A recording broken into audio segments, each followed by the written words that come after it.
श्री गणेशाय नमः। सौराष्ट्रे सोमनाथञ्च श्रीशैले मल्लिकार्जुनम् उज्जयिन्यां महाकालम् ओंकारं ममलेश्वरम् परल्यां वैद्यनाथञ्च डाकिन्यां भीमशङ्करम् सेतुबन्धे तु रामेशं नागेशं दारुकावने वाराणस्यां तु विश्वेशं त्र्यम्बकं गौतमीतटे हिमालये तु केदारं ग्रीष्मेशं च शिवालये एतानि ज्योतिर्लिङ्गानि सायं प्रातः पठे नरः सप्तजन्म कृतं पापं स्मरणेन विनश्यति इति श्री द्वादश ज्योतिर्लिंगस्मरणं संपूर्णम्। नमस्ते साहित्य उत्सव। मी हर्षदा। अध्यात्माची गंगोत्री, संस्कृतीचा हिमालय आणि ज्ञानाचा महासागर लाभलेला आपला भारत देश। इथे देवांनी अवतार घेतला, ऋषींनी कार्य केलं, अनेक धर्मातील संप्रदाय आकारास येत गेले आणि हा समाज अधिक प्रगल्भ होत गेला। अशाच प्रगल्भ समाजातील आध्यात्मिक अधिष्ठान टिकवून ठेवणारी अनेक तीर्थक्षेत्रे आपल्याला भारतभर पाहायला मिळतात। यांपैकीच शंभू महादेवाची 12 ज्योतिर्लिंगे। याच 12 ज्योतिर्लिंगांचं दर्शन आणि पूजन आपण करणार आहोत दत्तात्रय गाडे यांच्यासोबत। तर जाणून घेऊया शिवतीर्थे। नमस्कार, मी दत्तात्रय गाडे।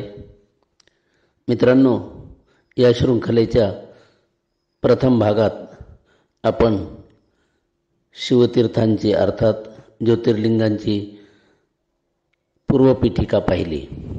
आजपासून आपण क्रमाक्रमाने एक ज्योतिर्लिंगाचं भावपूजन करणार आहोत। यात प्रथम येतं ते श्री सोमनाथ। सोमनाथ ज्योतिर्लिंग सौराष्ट्रात असल्यामुळे त्याला बोलीभाषेत सोरटी सोमनाथ असंही म्हणतात। सोम म्हणजे चंद्र, त्याचे नाथ अर्थात भगवान शिवशंकर, म्हणून याला सोमनाथ हे नाव आहे। हे ज्योतिर्लिंग इथे कसं आलं यामागची भूमिका थोडक्यात पाहू। प्राचीन काळी अत्री नावाचे एक महान ऋषी होते। सत्व रज तम या 3 गुणांच्या पलीकडचे म्हणून अत्री। त्यांची धर्मपत्नी अनसूया, जिला असूया कधीही शिवली नाही, ती अनसूया। जेलसी दाय नेहमीच वुमन असं आपण म्हणतो, पण याला अनसूया अपवाद होती। त्यांचं गृहस्थी जीवन अतिशय आनंदात आणि सत्कार्यात पार पडत होतं। ब्रह्ममुहूर्तावर उठावं, ईश्वराचं चिंतन करावं, मनन करावं, पूजन करावं आणि मग बाहेर पडल्यानंतर लोकांना भेटावं, त्यांच्या सुखदुःखात एकरूप व्हावं, त्यांना धीर द्यावा, त्यांना मार्गदर्शन करावं, तसंच त्यांना सत्कर्मासाठी, ईश्वरीय कार्यासाठी प्रवृत्त करावं, असा त्यांचा दिनक्रम चालू होता। काही वर्षांनी अत्रींना वाटलं की हे आपलं काम आपल्याही नंतर पुढे चाललं पाहिजे, म्हणून एक पुत्र आपल्याला असला पाहिजे। मग त्यांनी याबद्दल अनसूयेबरोबर विचार विनिमय केला. असा पुत्र हवा असेल तर आपल्याला तपश्चर्या केली पाहिजे असं त्यांनी ठरवलं आणि मग तपसाधनेला सुरुवात केली. याचं फळ म्हणून त्यांच्या घरात ईश्वराने एक बालक दिलं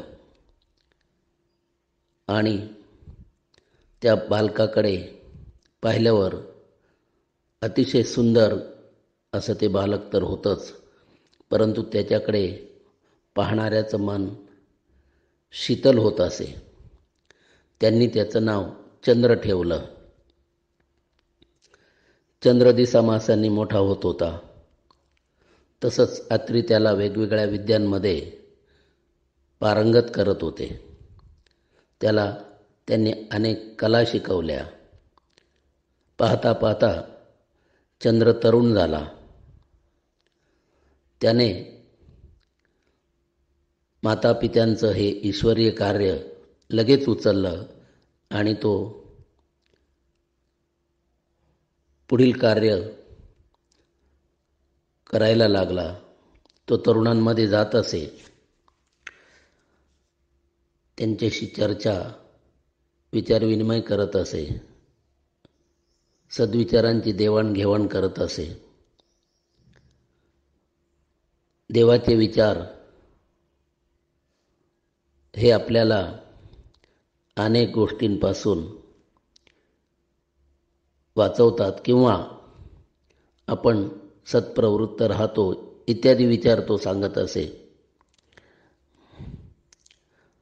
बोलता बोलता तो लोकांमध्ये अतिशय प्रिय झाला आणि त्याचं कार्य वाढतच गेलं. नंतर आईवडिलांच्या असं मनात आलं की ईश्वराचं काम सत्कर्म करायचं असेल तर त्याला सहधर्मचारिणीची गरज आहे, अन्यथा ते अपूर्ण राहतं असं शास्त्र आहे. म्हणून त्यांनी त्याचा विवाह करायचं ठरवलं. तसं त्यालाही सांगितलं. एकदा चंद्र दक्षनगरीत गेला होता. तिथे त्याला एक सुंदर लावण्यवती दिसली. त्याने तिची विचारपूस केली आणि त्यातून त्याला कळलं की तिचं नाव रोहिणी आहे आणि ती दक्षकन्या आहे. तिच्या बोलण्यातून त्याला वाटायला लागलं की मला जशी धर्मपत्नी हवी आहे तशीच ही आहे. मातापित्यांना देखील ती आवडील अशीच आहे. मग तो दक्षांकडे गेला. दक्षांना त्यांनी सांगितलं की मी रोहिणीशी विवाहबद्ध होऊ इच्छितो. त्याला पाहून दक्षही प्रसन्न झाले होते. त्यांनी सांगितलं की तुला विवाह करायचा असेल रोहिणीशी तर आम्ही ठरवलेली एक गोष्ट तुला आधी सांगतो. माझ्या एकंदर या 27 कन्या आहेत. जो तरुण यातील कुठल्याही कन्येशी विवाह करील तिच्याशी विवाह करताना त्याला इतर सर्व बहिणींबरोबर विवाह करावा लागेल.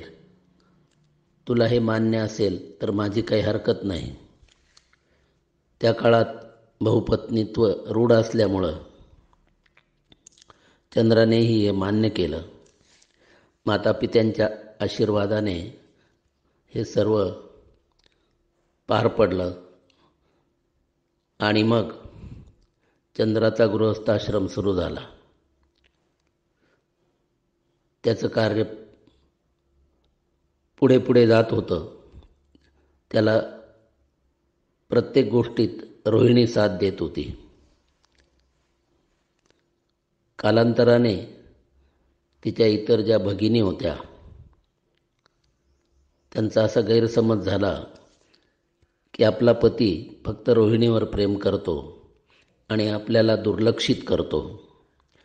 त्यांनी ही गोष्ट दक्षांच्या कानावर घातली. दक्षांनी येऊन चंद्राला समजावलं, तू माझ्या सर्व कन्यांचं पाणी ग्रहण केलेलं आहे, त्यामुळे त्यांना सारखीच वागणूक देणं हे तुझं कर्तव्य ठरतं. आणि दक्ष निघून गेले. पुढे चंद्राचं कार्य चालूच राहिलं. रोहिणीची साथ होतीच. ह्या कार्यात पहिल्यापासूनच तिच्या इतर बहिणी कमी पडत होत्या आणि परत त्यांचा गैरसमज वाढतच गेला. त्यांना वाटलं की पित्याच्या सांगण्यानंतरही आपल्या पतीचं वर्तन बदललेलं नाही. त्यांनी परत पित्याकडे तक्रार केली. दक्ष संतापले आणि त्यांनी चंद्राला शाप दिला की तुझं हे रूप आणि गुण क्षय पावतील, नष्ट होतील. चंद्र अतिशय दुःखी झाला होता. तसंच त्याच्याकडून मधल्या काळात एक प्रमादही घडला होता. आपल्या गुरुपत्नींकडे त्याने अभिलाषापूर्ण नजरेने पाहिले होते. हाही त्याच्या चारित्र्यावर डाग होता. त्याने दक्षांची क्षमा मागितली आणि आपल्याला उशापित करावं अशी विनंती केली. दक्ष म्हणाले, उशाप देण्याचं सामर्थ्य माझ्यात नाही. मग चंद्र ब्रह्मदेवाकडे गेला. ब्रह्मदेवाने सांगितलं, तुला यातून भगवान शिवशंकर मुक्त करू शकतील, तू त्यांची तपश्चर्या कर. त्यानुसार त्याने आज सोमनाथ हे ज्योतिर्लिंग जेथे आहे तेथे तपश्चर्या आरंभिली. लवकरच त्याच्या तपश्चर्येला फळ येऊन भगवान शंकर प्रसन्न झाले आणि त्यांनी त्याला सांगितलं की तू अंशतः शापमुक्त होऊ शकतो. महिन्याचे पहिले 15 दिवस तू तुझ्या पूर्वीच्या रूपाला येशील आणि नंतरचे 15 दिवस पुन्हा क्षय पावत जाशील. चंद्राने सांगितलं की भगवान, तुम्ही माझ्यासाठी इथे आलात. माझी अजून एक विनंती आहे. यानंतरही कायमसाठी माझ्यासारख्याच काही भक्तांना आपली प्रेरणा मिळावी, त्यातून त्यांनी ईश्वराभिमुख व्हावं, लोकांना आपल्या दर्शनाचा लाभ होत राहावा, यासाठी आपण कृपया येथे कायमसाठी वास्तव्य करावं. भक्ताची विनंती ईश्वराने मान्य केली आणि भगवान शंकर इथे ज्योतिर्लिंग रूपाने अवतीर्ण झाले. चंद्राने आपलं कार्य पुढे चालूच ठेवलं. पुढे तो अधिकाधिक लोकांमध्ये पोहोचू लागला. काळ पुढे जात होता आणि एक दिवस चंद्राने इहलोकाचा निरोप घेतला. लोकांच्या हृदयात त्याने अमर स्थान मिळवलेलं होतं. लोकही चंद्र आपल्याबरोबर आता नाही म्हणून दुःखी झाले. त्याचं स्मरण राहावं म्हणून त्यांनी आकाशस्थ गोलाला चंद्र नाव दिलं आणि त्याच्याजवळच असलेल्या एका तेजस्वी तारकेला रोहिणीचं नाव दिलं.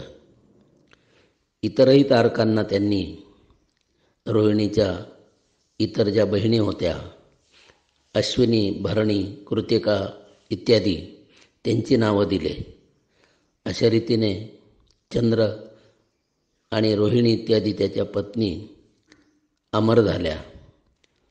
त्यांचं कार्य चिरंतन अशा स्वरूपात आपल्यासमोर राहिलेलं आहे.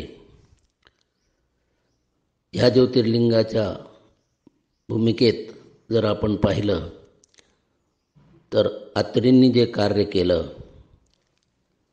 त्याची महानता लक्षात येते.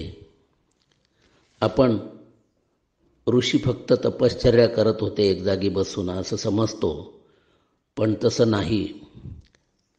त्यांचं मानवावर अतोनात प्रेम होतं आणि त्यासाठी ते सतत झटत होते. हीच खरी त्यांची तपश्चर्या होती. आणि चंद्रानेही हेच कार्य पुढं नेलं.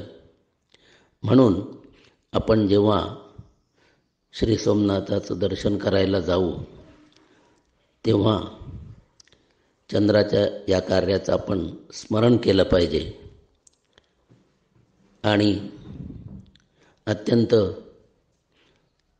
भावपूर्णतेने श्री सोमनाथांचं आपण दर्शन घेतलं पाहिजे. धन्यवाद. दर्जेदार साहित्याचा आणि कलाकृतींचा आस्वाद घेण्यासाठी जॉईन करा साहित्य उत्सव व्हॉट्सॲप किंवा टेलिग्राम ग्रुप. जॉईन करण्यासाठी संपर्क करा 98 81 60 20 25 या क्रमांकावर. संपर्क क्रमांक पुन्हा एकदा 9881 60 2025. साहित्य उत्सव हे यूट्यूब चॅनल आजच सबस्क्राईब करा. साहित्य उत्सवच्या फेसबुक पेजला जरूर भेट द्या, कारण ज्ञान आणि मनोरंजन यांचं अतूट नातं म्हणजे साहित्य उत्सव.